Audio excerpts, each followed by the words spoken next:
Hey everybody, I'm Charlie Bowman here, gnarly Charlie to you, and we're going to talk about the Stepford Wives.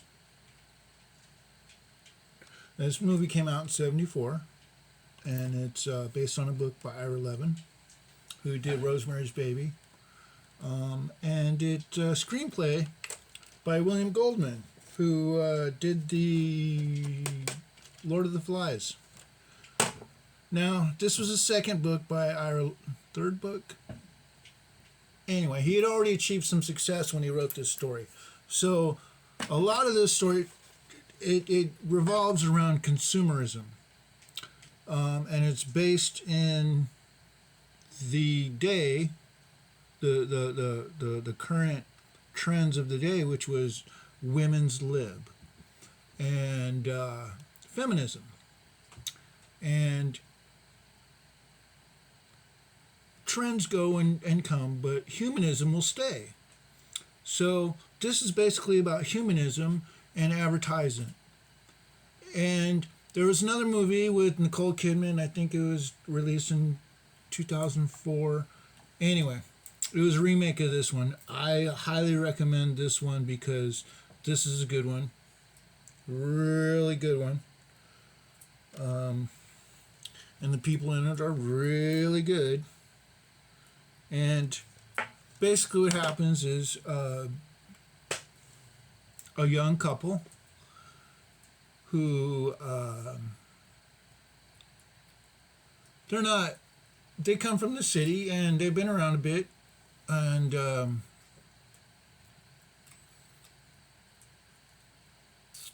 they come with experience, and so they're a little bit adult, but they want to take a break from the city. They want to do the suburban thing, which the suburban thing was big, like 15 years before. So it talks a lot about the symbolism of the suburban gig. What I want to talk about is how that encroaches into our characters, into our personalities, to where we all turn into teachers of AI. It talks about studying, and then it goes into the science fiction aspect with the data companies and the biotechnics, which are some corporations and computer tech type people that have gathered in this enclave of white people, suburban, straight out of television, where we all turn into advertisements. And I'm not here to sell you nothing. Maybe a used book. Go to a used bookstore and buy this book, buy this movie on VHS or DVD.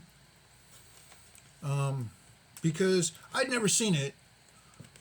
Now, I was born in '68, so in '74, I wouldn't have been much aware of this movie at all. But it says a lot about today because,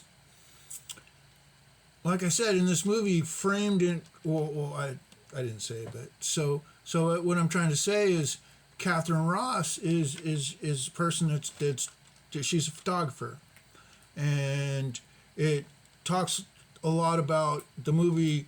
Talks about her being a photographer as selfish. One of the first things that comes into the movie is menstrual products. That's one of the first kind of satire parts, because now menstrual products for women came out, I believe, the mass marketed Tampax type product, tampon, was invented in 1931, which allowed women to be out and about when they're on their cycle, and not be a slave to archaic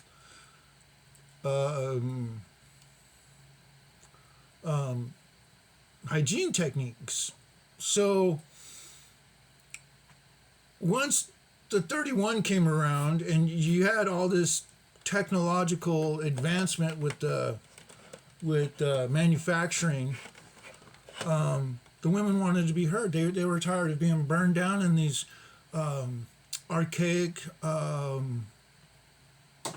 not well built cages for them in the factories.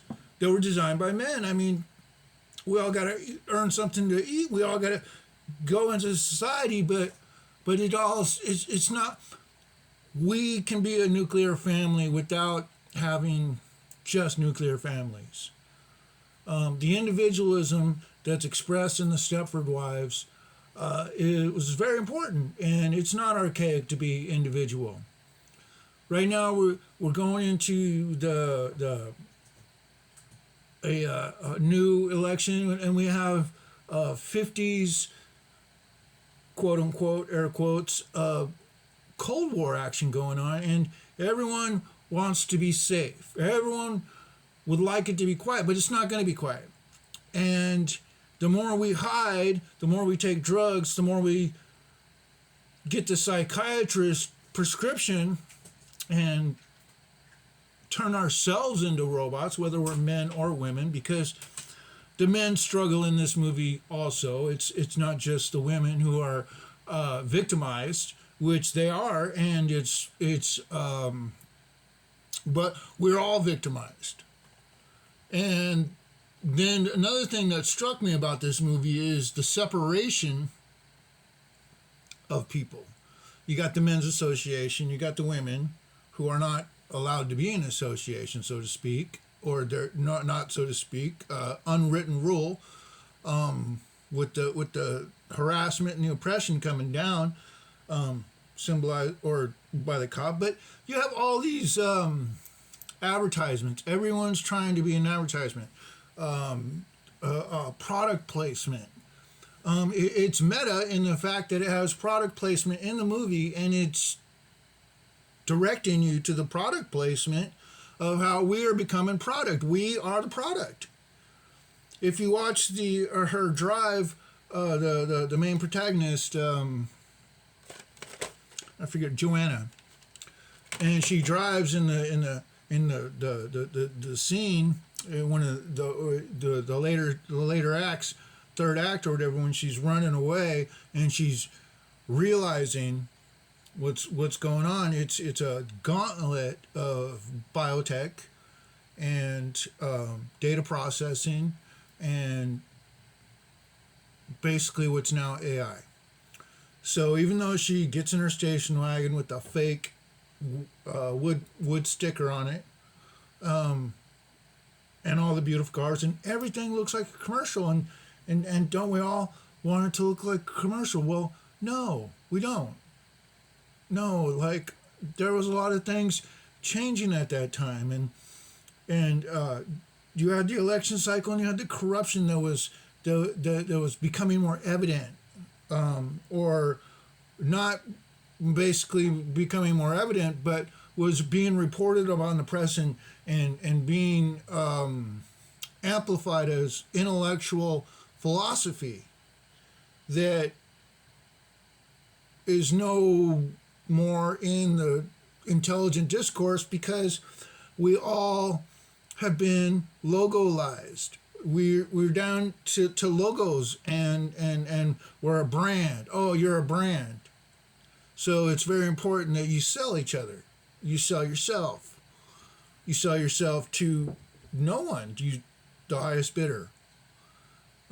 Because there's no one left anymore when it's just an advertisement. You can all be replaced. You can't replace Gnarly Charlie. You can't replace Little Lulu. We're real. You look back here, we got books, we got the DVDs. Oh, gotta go that way. Yeah, anyway. Oh, reverse. And that stuff's still real. I don't gotta plug that in, fortunately. Like the DVDs, yes, but the books, they impart knowledge and they impart the humanity.